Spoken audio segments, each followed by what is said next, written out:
This is College Talk with Dean Aldemaro Romero Jr., a weekly program exploring the lives and work of the people of the Weissman School of Arts and Sciences at Baruch College. Every day we talk about the increasing need of people who want to learn English, because it has become kind of the way we all communicate these days. And to talk about this particular issue, we have a special guest today. It's Dr. Gerald, I guess Jerry is the name that you use, Dalgish, who is a native from New York City. Yes. He received his bachelor's from one of the CUNY institutions, Lehman College, and his master's and PhD in linguistics from the University of Illinois at Urbana-Champaign, a very good university, by the way. I think so. And today he's a professor of English in the Department of English at the Weissman School of Arts and Sciences, Baruch College, City University of New York. So welcome to College Talk. Well, thank you very much for having me. Now, one of the things that reading your resume that was clear to me from the very beginning is that linguistics is at the root of everything that you do. Yes, sir. But probably our audience needs to be informed what linguistics really means. Yes, it's something I always have to talk about in my classes when I teach linguistics courses. It's the study of language, but I like to think of it as it's the study of myth-busting, if you will, okay? Getting rid of myths about language, because people come with preconceived notions about language, and they come with preconceived notions about what linguistics is, and I like to burst all those bubbles as I go through a semester whenever I'm teaching the linguistic courses I teach. It's the study of language, but the amazing thing about language is how complex it is and how we take it so much for granted, the complexity, how children learn without any effort incredibly complex rules and processes. And so I try to show my students how difficult some things are in language and get them to kind of appreciate the description of languages that linguistics tries to do. Also, I try to, again, to bust the myths, about what linguists are and what we do. Well, one interesting thing about linguists is that in most universities, linguists are in the English department, which is seen by most people as a humanities type of branch. Uh-huh. However, my understanding is most linguists consider themselves social scientists. Yes, we do. Because they have to look at the culture and the history and many other things. So is that part of the complexity that you were talking about? Yes, it is. Yes, it is. There are many subfields in linguistics, and again, those are well-developed fields. They are split sometimes into theoretical fields and applied fields. Okay, and then within them, though, are numerous applied areas like sociolinguistics, psycholinguistics, cultural studies are important, how languages change, dialects, all those things are theoretical and have, real-world applications. So there's that kind of separation of powers sort of in the field, I would say. Yeah. Okay. Yeah. Now, your specific area of work is what is called ESL, or English as a Second Language. Yes. Is that a field that has always been growing, or do you see that we have reached a plateau in which the interest for ESL has kind of stabilized? That's a good question. I think it's still growing. I think there's more and more of a push towards professionalization in the field. I had a little time in Vietnam a few years back where we were working with private schools, and we were hoping that those schools would be feeding the CUNY system. A lot of the teachers that were hired there were just tourists who were on vacation, and I think I'll teach English for a while. After all, I speak English, I can teach English. And so ESL and the teaching of English as a second language, TESOL, that area has strived or striven to become more professional, I'd say, recently, and to stress that in hiring and to stress that in all the professional organizations that exist. So I think that's been the big push lately to meet the needs of colleges and other facilities that are teaching English, to get professionally trained folks in position. And to do that, there needs to be some real background in linguistic studies, in my opinion. And so that's the direction I think that we should be looking at, and I think that's where it's going still. I'd say it hasn't plateaued yet. No, not yet. And in fact, I tell my students, if you want to see the world, you might consider studying linguistics, because that is how I got my start. I went to many different countries, and if you have that sort of background, you could live for a while working part-time or something like that if you liked a particular place you were visiting. So, yeah. Something I also found interesting is the fact that many people in this field of teaching English as a second language are not English native speakers. Yes. And I was wondering if you have any insight why so many people for whom the English is not the main language, how come they became so interested in teaching English as a second language? I don't have insight into that per se, but I do recommend it.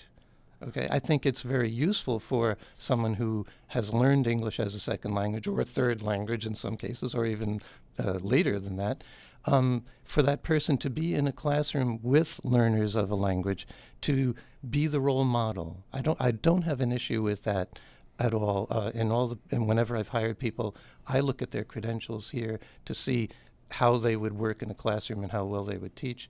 And I welcome the opportunity for someone who has learned English sufficiently well enough to teach it, to, again, be that role model for so many students. Look, if I did it, you can do it.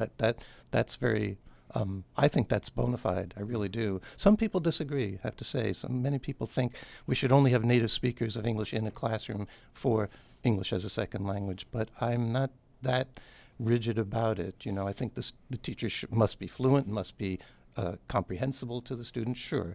But they would know, they would bring more insight, I think, into why a student is having an issue, why why certain things are problems, and they might be able to better relate to those same students. So I'm for it, sir. I think and it makes okay. sense because, in a way, they have gone through that particular experience themselves. Right. So they can relate even better to these other students about the difficulties they make in culture. I agree with that, too.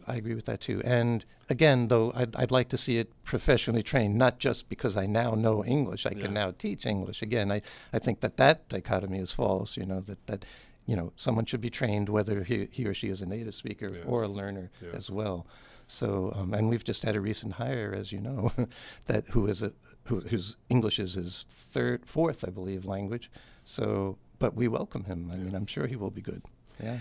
Now, something I've never been very clear about is when you're teaching English as a second language to different cultures, people from different cultures, do you have to somehow adapt to that particular culture, or are you anyway going to get different results just because of the background of different people? Like let's say teaching English as a second language to people from Germany versus people from China. Good, a good question.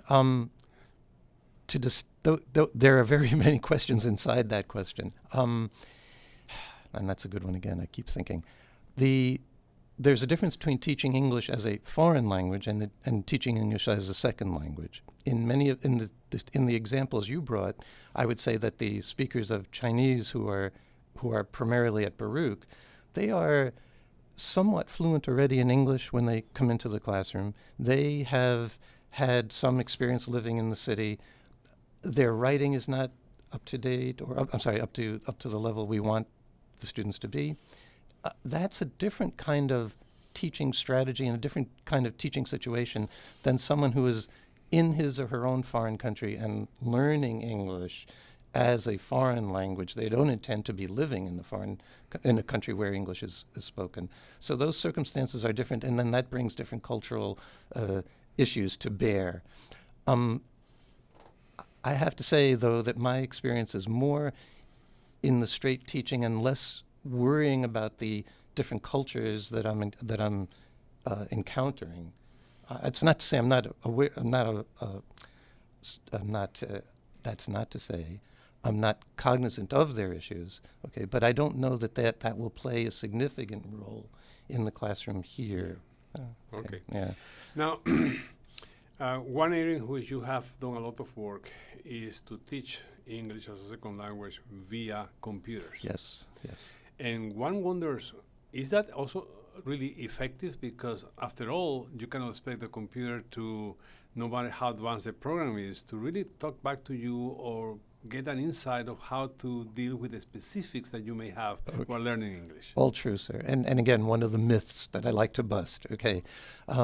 You're right, computers can't handle what we need to do in a classroom. They are only adjuncts. They are only extra help, all right, to our room. What I've tried to do is to mimic some of the potential aspects of language that would be helpful for a learner. And the computer is not going to speak to them, is not going to understand them, but I make it part of their language learning experience by addressing their needs more directly. And maybe this is an example to show you what I mean. Students who come to my ESL writing class, for instance, might have particular patterns that they're exemplifying as errors, okay, in their acquisition process.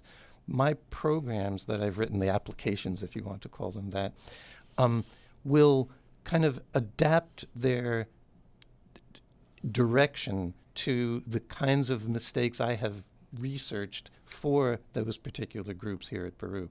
So my Chinese speakers will get a different kind of sentence than my Spanish speakers. My Korean students might get different kinds of sentences, phrases, vocabulary items than other linguistic groups would. So that's what I've tried to do, tailor it to the first language of the students, but the computer can't replace or can't really talk back to the student, as you say. I don't think that would work, and I wouldn't want it to, of course. You know, I mean, yeah. Now, nowadays, the students mostly carry with them a mobile device all the time, and they're using less and less a desktop. Do you think that the programs that have been designed to help the students to improve their learning of English can also be well adapted to a mobile device? Wow, I sure would like that to be so. I'm still stuck, I'm afraid, with the desktop devices for most of my instructional software. I have wanted very badly, though, to make versions of that software that would work on those other platforms you're describing. Unfortunately, every time I try to start to learn it, the platform, the programming language seems to shift and change, and the next thing I know, I'm out of date. So I can remember do you remember Palm Pilots, those old things? Oh, yes. Right, so I thought, oh, great, I'll work on that. I bought the software for it. I transformed some of my programs to work on that device, and then what happened? The Palm Pilots were gone. Yeah. So the desktops were still here. So that in that way, that's why I've kept going with desktops, because I can't adequately keep up. But I would like to do those things, sure, yes, I would.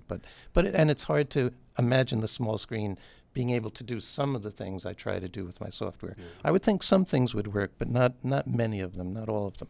Well, sometimes I'm amazed to look at students watching their small screens and typing at the speed just with two fingers. I can't do it. I can't do it. I can't keep up. I know it's the same for me. Yeah. And my fingers are clumsy or something, and my phone is too small. Yeah. It's one of those things. But in the classroom, I typically teach my writing classes and my linguistics classes in a computer lab setting. Mm-hmm. All right, so my students can type, and I can type back to them. I can respond to them electronically, and so I'm comfortable with that. And they usually put away their devices for that. You know, they understand. Yeah. Now, I don't know to what extent this is really important, just tangential to the kind of work that you do, but many institutions offer courses in what they call accent remediation or accent modification for people who are learning English, but they have a very heavy accent that makes them very difficult to be understood by others. Right. Do you think that's also important, or accent really doesn't matter? It is important. It's not stigmatizing, I would say, in our modern urban and multicultural area, but it would help, I think, to have some sort of accent reduction. I don't usually teach that. That is in the communication studies department these days. And I don't know how strong a stand to take on that myself. I have a feeling, though, that some students would like to be understood as best they can. And if that means cutting back on some accentual issues, some phonological problems that they're experiencing when they're trying to speak English, it could be helpful, I think. I wouldn't want to push it to the exclusion of everything else, no. Yes. But I think it has a role. And I think also, just to talk to you about something else I do, error analysis is still not a horrible thing, I don't believe. Okay, that used to have a bad name in many applied linguistics scenarios.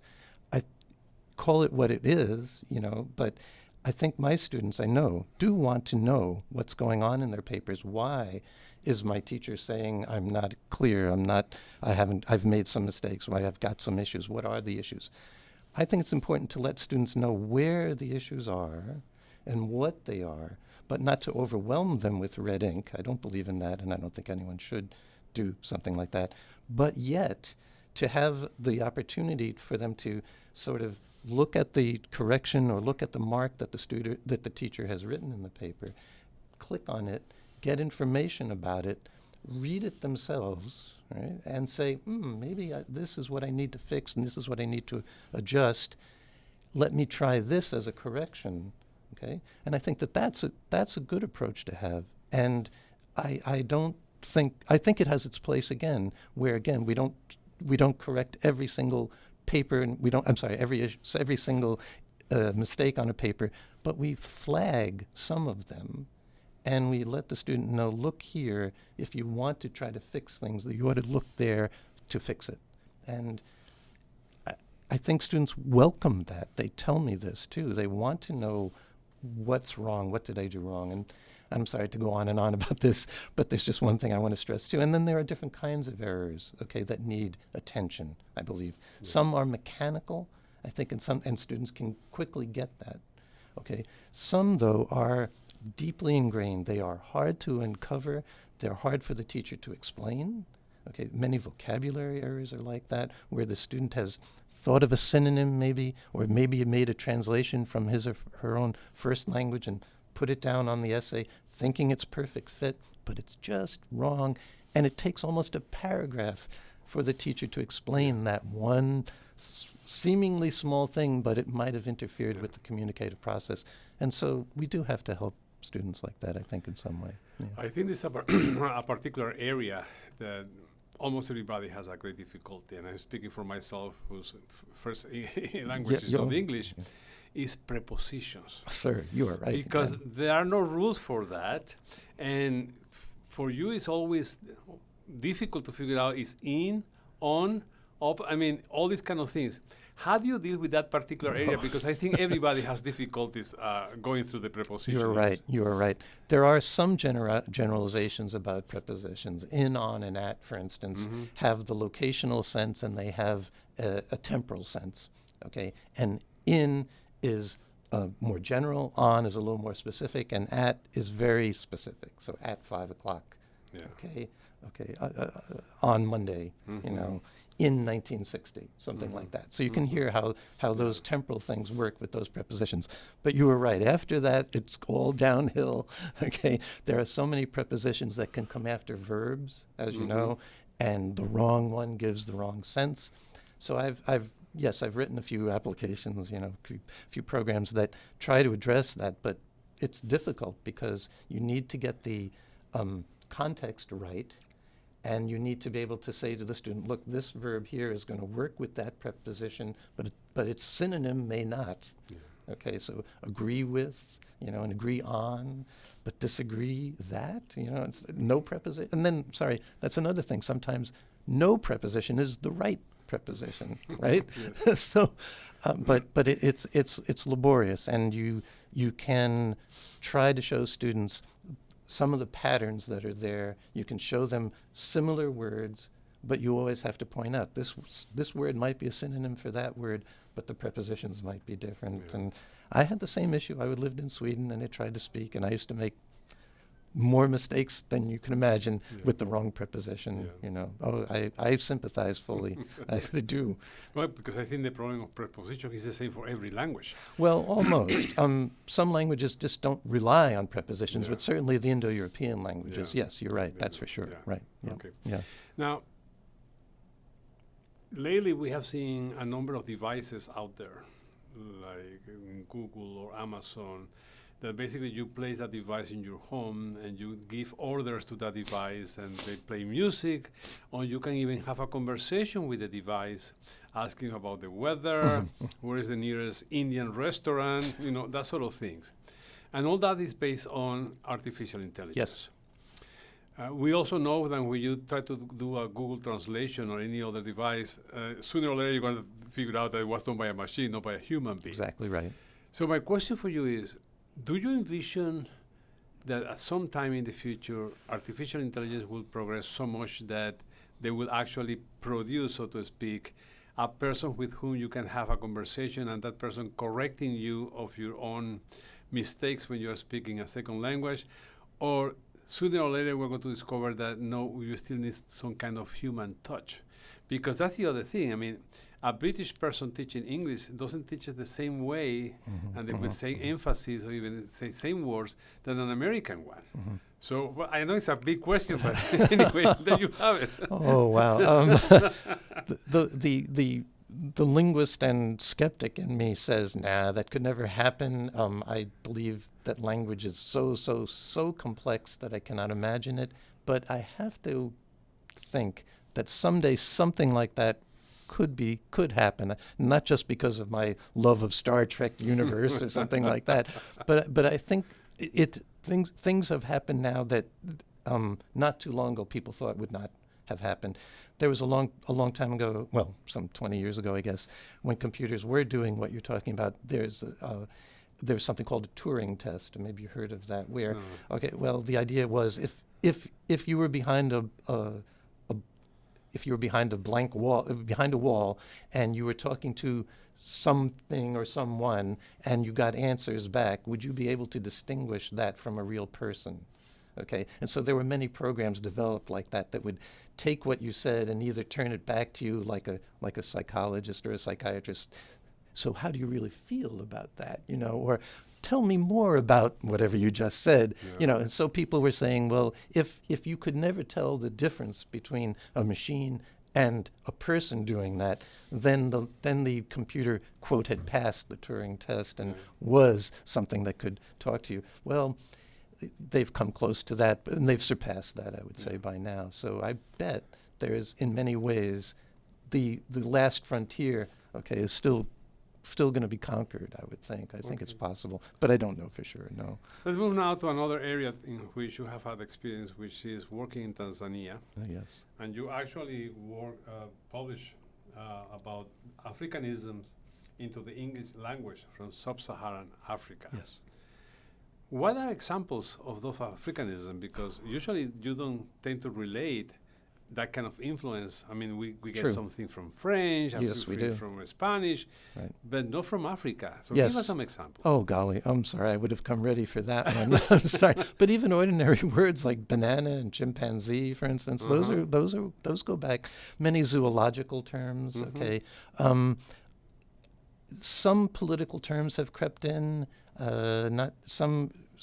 As more and more people are interested in Africa and in South Africa, for instance, we've gotten some words into English from those areas. But no, that book was a small book compared to the contributions of, say, Spanish, French, German, other languages, Indo-European languages influencing English over the centuries, right? That's certainly true. So Africa's only had a chance in the last, 100, 200 years to influence English, I'd say. So there aren't that many examples. My book was more about up-and-coming words as they were entering the language. They are not all well established, okay, but there was some of the basic vocabulary are words that have come into English. And then there was a lot of discussion about whether certain structures in African American English were somehow affected by a substratum influence from an African language. Okay, so that was a hot topic for a while. I don't think it's still out there very deeply. Okay, so my book listed some examples of things like that, but it was more. I had an experience with a lexicographic background. I had some experience with that, and so I was able to kind of go in that direction and talk about Africanisms, and get the book done that way. And I know another issue for which the linguists are really concerned about is endangered languages. Yes. Languages that are spoken sometimes even for a few dozens of people. Yes. And they may be lost. Do you think that because English becoming pretty much the lingua franca for everything has in some ways contributed Yes. to that phenomenon? Yes, I think it has. And not just English, Spanish, any place where indigenous languages are starting to die out. Mm-hmm. English is going to be the culprit, but it will be the colonial power or the overwhelming, government power that will do that. When I was in Tanzania, that is exactly why I was able to get research funds at the time but really not for myself, just to pay students for their hours of speaking with me while I was doing research on their languages, precisely because I was able to make the case that those languages will disappear soon. Yeah. All right. Not all, luckily, and recently, I'd say there's been more of an attempt to make sure that the languages, at least of Tanzania, are being preserved. Tanzania is a proud country, proud of its culture, proud of its sociology too, proud of its political system. And even though it was so poor, it was willing to spend that small amount of money to let me even, do some research on languages there. And they do welcome, researchers who come with the professed intention to help preserve the languages. And so there's a lot going on, even in Tanzania now, where languages are being preserved. So with a conscious effort like that, languages can, I think, be preserved. But against that is the whole sociological, cultural push to globalization, and as you said, the spread of English. In Tanzania, the spread of Swahili, too, is going to have the effect of ramping down, I'd say, the continuation of some of these first languages of this. And this, in many ways, is the result of colonialism, because all of these countries are artificial countries from an ethnic viewpoint. I mean, it just happened that the power, the British or the French or the Spanish decided this is going to be the border. Right, there's the line. It doesn't matter how many different tribes Correct. and languages were spoken. Correct. And as a result of that is that today, for most of those countries, the official language and the language that is taught in school for everybody is either English or French, because that's the only way they can understand each other. Yep. And that has solidified itself. I mean, that has stayed. Again, Tanzania was one of the countries that really tried very, very hard to push Swahili as the national language. They wound up recognizing both English and Swahili, But that was an interesting case, too. Swahili was actually spoken originally by a much smaller group, all right? And yet that was seen as we can unify around that language because no one has a particular political power, that group is so small. And so Tanzania was very successful, I think, in using Swahili as a binding force, to have a unified language, a unified first language. So now you get circumstances where a baby is born and the parents come from two different ethnic groups and they speak different languages, but they have spoken with each other. So the baby learns those two languages. He goes to primary school. He or she goes to primary school, learns Swahili. Around middle school, they start learning English. They go to university, they might learn French, Spanish, something. So you have like a quintilingual person in no time. And but I'd have to say that the first two languages that child started with may be dying off still because, again, he or she's got all these other languages. They're more useful. And, of course, they haven't been maintained, so you can see what could happen there. Well, I have any more questions for you, but we ran out Oh, of time, sorry, and okay. it's because the conversation was very interesting. So maybe we can continue this Okay. in other occasions. So thank you very much to Dr. Dalgish for this very interesting conversation. And next week we're going to have a special show about the Art-a-thon, this big Yes. marathon of artistic events that took place here at Baruch College. So stay tuned. Okay. Thank you very much for having me. My Thank pleasure. you. This has been College Talk with Dean Aldemaro Romero Jr., a production of the Weissman School of Arts and Sciences at Baruch College. All rights reserved, 2017.